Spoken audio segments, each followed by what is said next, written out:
ఆంధ్రప్రదేశ్‌లో అధికార పార్టీకి సంబంధించి ఇంకా దారుణాలు పెరిగిపోతున్నాయి. కాకినాడలో దారుణం. అభిషేకం సరిగా చేయలేదని అర్చకుడిని కాలితో తన్నిన వైసీపీ నేత.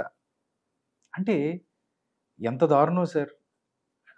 వాళ్ళ యొక్క వైసీపీ వాళ్ళు చేస్తున్న ఆగడాలకి అద్దు పొద్దు లేకుండా పోతుంది.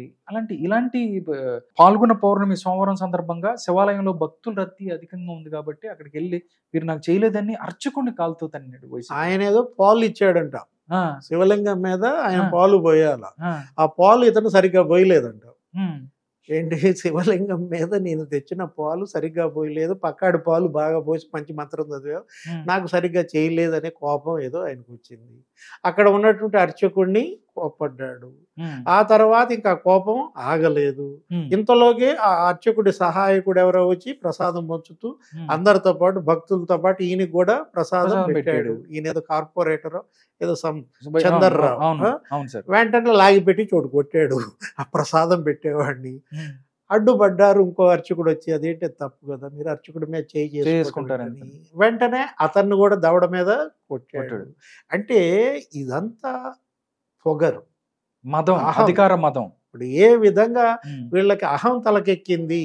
ఏంటి, అర్చకుడు అంటే దేవుడికి భక్తుడికి మధ్య, అనుసంధానంగా మధ్యలో ఉండే అతను. భగవంతుడికి భక్తుడికి మధ్య ఒక వారధి. వారధి. మనం ఏంటంటే అర్చకుడిని దేవుడితో సమానంగా కొలిచే సమాజంలో మనం కాళ్ళకి దండం పెడతామండి ఆయనకి.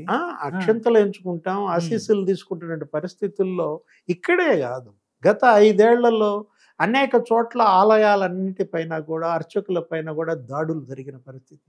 ఒక చోట ఒక అర్చకుడిని దారుణంగా కొట్టినటువంటి దృష్టాంతాలు ఇవాళ ఇక్కడ జరిగింది.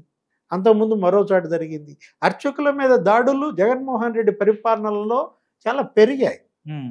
అర్చకుల మీదే కాదు, అసలు దేవుళ్ళ మీదే దాడులు కదా. అసలు ఇప్పటికీ దేవుడు తలలు తీసి పక్కనేసారు కదా సార్. రామతీర్థంలో ఆ. రాముడి తల తీసిన తీసి వాడిపైన పక్కనేశారు. చర్యలయ్యి అసలు ఇక దేవుడికే దిక్కు లేకపోతే ఇంకా దేవుడి దగ్గర ఎవరైతే ఎవరైతే అర్చకులకి వాళ్ళు అసలు లెక్క చేస్తారంటారా వీళ్ళు? ఇప్పుడు ఈ 5 ఏళ్లలో దగ్గర దగ్గర 150 దేవాలయాల పైన దాడులు జరిగాయని, ఒక చోట ఆంజనేయ స్వామి చెయ్యేదో నరికారని, హ్మ్. 2-3 చోట్ల రథాలు తగలబెట్టడం, అంతర్వేదిలో కావచ్చు, హ్మ్. అక్కడ రథాలు తగలబెట్టినటువంటి దృష్టాంతాలు, ఈ శిలాఫలకాలు ధ్వంసం చేయటం, విగ్రహాలు ధ్వంసం చేయటం.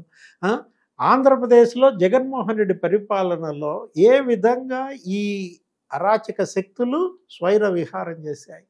రౌడీ గ్యాంగులు ఎప్పుడైతే గంజాయి, డ్రగ్స్, ఈ మద్యం ఇవన్నీ కూడా ఏరులై పారుతోందో నీకు యువత పెడదారి పడుతుంది. నిన్న మొన్న ఎక్కడో చదివాను, ఎక్కడో చూసాం, విజయవాడ బస్ స్టాండ్లో అక్కడ బ్లేడ్ బ్యాచ్, అక్కడ బెగ్గర్స్, అక్కడ పడుకుని అక్కడ దొంగతనాలు చేస్తుంటే పోలీసు, అక్కడ ఆర్టీసీ స్టాఫ్ వాళ్ళని బయటికి పంపాలని చూస్తే పోలీసుల మీదే దాడి చేశారు ఆ బ్లేడ్ బ్యాచ్.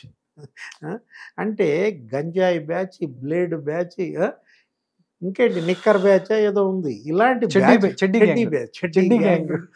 చెడ్డీ గ్యాంగులు, రకరకాల పేర్లు అన్నమాట. మనం సినిమాల్లో చూసేవాళ్ళం ఇవన్నీ కూడా. ఇప్పుడు జగన్మోహన్ రెడ్డి సినిమా జనం కళ్ళ ముందు చూపిస్తున్నాడు అనమాట, ప్రత్యక్షంగా అనుభవంలోకి తీసుకున్నాడు. ఆమె ఎవరో చెప్పింది కదా, సునీత, జగన్మోహన్ రెడ్డి చెల్లెలు, వివేకానంద రెడ్డి కూతురు.